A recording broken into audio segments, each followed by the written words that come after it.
Hello and welcome to an ADHD podcast I am bringing to you from North London, UK, where I reside.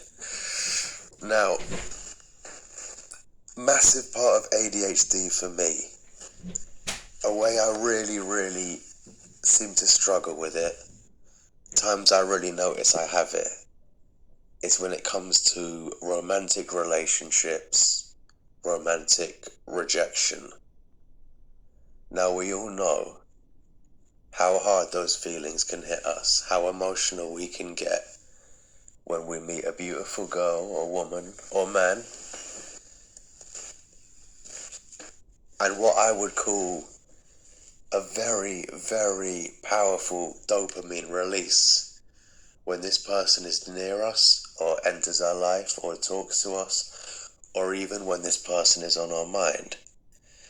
So with ADHD, my take on it is that if we're not producing enough dopamine, when we do get dopamine, we feel it extra strong and we love it. And that can give us what they call hyperfocus when we get really into something. So dopamine is the motivation molecule. People think of it as the happy love molecule, which it is too. Our brains get swarmed with dopamine when we're in love, but it also motivates us. So it gets us out of bed in the morning. We need dopamine to get on with the day. So we've all had crushes in our lives. I've had many. I seem to have had them all my life. There's always been a girl or woman, like from a very young age in school, where she'd just basically take my breath away. And she'd be always at the back of my mind, often at the front of my mind. And oftentimes, this will be a girl who doesn't know I feel that way, who's not really in my life, but I go into this fantasy world. And especially in school, because I was quite introverted. And part of inattentive ADHD, dopamine seeking behavior, we go into this place in our head and we look for things to feel good. So I think we all have it. If you're a guy with ADHD listening to this, I know that you've had it probably multiple times too, where we think of that person, it takes us to this special place, maybe a magical world in your head where you two are together. You're thinking of all the scenarios, walking down the beach, holding hands with the girl, and it just makes us feel good. Now with ADHD, one of the big symptoms, one of the ways I actually sum it up to people, is we get almost trapped into parts of our mind where we can't get out. Now this can be a beautiful thing when you're going on dates with girls you like. Maybe you've hooked up with them. Maybe you've even got yourself into a relationship. But we can get overly obsessive, I think, to the point where it's detrimental to other areas of our life. Now you say this to a normal person who doesn't have ADHD, and they would recognize the feeling. Because we're still human, we can still relate to people who don't have ADHD. But I think that the difference between us is we really can blow it out of proportion. And when things don't go well with our romantic interest, that drop in dopamine, it can, if you want to call it heartbreak, it can make us feel much worse than like a breakup for a normal person. Because we're feeling everything much stronger. That's what they call hypersensitive emotions. Now there's also a thing, RSD, which is rejection sensitive dysphoria. So that means when, we ask a girl out, she says no, or maybe we have a girlfriend, she cheats on us, or maybe things just don't work out how we wanted it to. And it can really be like in the cartoons, when a bow and arrow gets fired and the poor guy, it goes straight into his heart, Bugs Bunny or something like that. You know the one I mean. And it's just like that. It feels like that. It feels literally like an arrow through the heart. Now, I've had it many times when I look back on it and think, first of all, my obsession with that goal was blown way out of proportion. It was never going to live up to the standards I'd set. And also it goes on, the pain afterwards. It takes, I think for ADHD people, it takes us much, much longer to get over it, for our dopamine levels to stabilize again. So now I've just been thinking this morning about, like, how many times more do I want to face this? Because I'm kind of facing it now. With the girl I had a thing with, she's still texting me a little bit, showing a little bit of interest. She's an attractive girl, she's got lots of options, and a strong person would say walk away. Walk away, Roland, work on yourself. You had a nice fling with that girl for 2 months, but just leave it now and go and work on yourself. Go and set yourself some goals for the next year and really, really try and do whatever you can to make yourself 1% better each day, as they like to say. So, another thing I wanted to talk about with making goals is how much, and dopamine being that motivation molecule, is how much a romantic interest, a girl in your life, can motivate you to go and work on in other areas of your life, like going to the gym or pursuing a career, and just, getting your stuff together, as they say. Cleaning, getting work done, everything, just feeling good about yourself. When things are going well with a girl, when you're in love, suddenly everything seems beautiful. You like to hear the sounds of the birds in the trees. You appreciate a sunset more. You laugh more at jokes with your friends. You suddenly become this more caring person.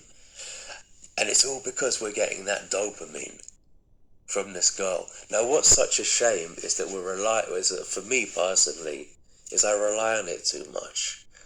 If I could operate the way I operate when things are going well with a girl, if I could do that normally, I'd be in a far better situation than I am today.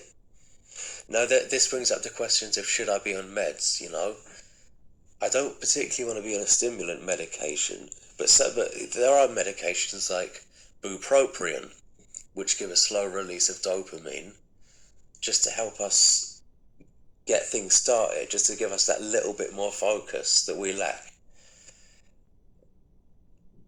And if I'm going to be really honest with you, I think at this point in my life, I should be abstinent, not only from harmful substances like alcohol, but abstinent from these feelings of love and attachment that I get for girls.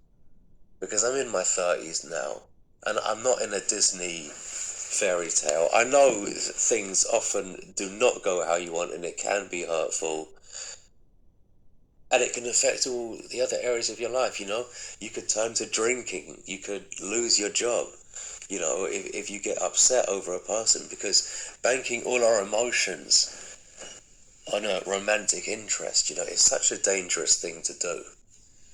So I'm really dwelling at the moment about what they call RSD, like I said before, rejection sensitive dysphoria, and ADHD. Because for me, I look for girls to feel different. Because my dopamine levels aren't very high, because I have ADHD, I always have this craving, I'd say, to get a nice girl in my life and really just live a life that I'm happy with, that I'm proud of, not just a life where I feel I'm just getting by. But it's a struggle, It's a real struggle to think to myself, well, maybe I should go a year just looking after me and not going on any dates and not looking for relationships. And I'd love to hear people's stories about this. Guys with ADHD who have, had a really beautiful time with a beautiful person they've met. And when things don't have a happy ending, how it's affected them afterwards. And whether or not other people with ADHD feel that they do the same thing. Like, it's almost codependence, feeling you need that person, and without them you just feel, that emptiness. It's a struggle to get on and do things. Now, this is clearly coming from a very personal place for me right now, because I've got somebody on my mind, and I know I'm not the only one who this happens to. So I made a couple of videos about this kind of stuff with ADHD, and I think we could do really great podcasts on this. If anyone wants to reach out and, do a live stream or something, or we can answer questions together from people who want to post into the channel, that would be great. So, what I'm going to do today is try and not think about the goal. I'm going to try and write a gratitude list of things that I'm grateful for in life. I'm going to try and be as productive as I can. I'm going to try and go to the gym and get those endorphins, the dopamine and serotonin that we all want in life, without thinking about my crush, and whether or not she's going to text me back. Because it kind of becomes like a drug. You're on WhatsApp or you're on a messenger, and when you see that special person's got back to you, you feel this hit. It's almost like it gets you high. And suddenly it gives you this false sense of security, like, hey, my life's gone great, but really, it's just like a buzz you got because the person who you're interested in has contacted you. And I seem to have lived a lot of my life in this way. And I'm really, really, really trying to get a grip of it now. Because I don't want to go around the same circle over and over again. Because we've got to face it. No one is going to love us as much as we want to be loved. And no one's going to come and save us really either. It's all down to us. So being self-reliant with ADHD, that would be such a... It sounds like such a mountain to climb, because sometimes with ADHD, everything can seem like a bit more of a struggle for us. So yeah, if anyone's listening to this and it resonates with them, please leave a comment below, because I really want to get some more discussions going about this with other guys with ADHD who really struggle with that side of life, finding romantic partners and making it work. Maybe you find yourself a nice girlfriend and she thinks you're great because, ADHD, we're quirky, we've got this sense of humor, we're original, we think outside the box. But for me, I personally know, after a few months, sometimes the girl's opinion seems to lower of me. She seems to get a bit bored and see me as, not all that stable, not for a long-term relationship, and it stings. And I know the answer to that is, well, go work on yourself, so then when you are seeing someone, you're bringing more to the table. So yeah, I think this could be a great podcast. Any of you guys who have ADHD and listening, please write a comment below and get involved. Because we could really do something together here if we make this online community, because there are so many people on YouTube, on social media who can relate to this. So yeah, thank you so much for listening. And yeah, I'd just love to hear other people's thoughts. Thank you. Have a good day. I'm going to leave it there. Ta.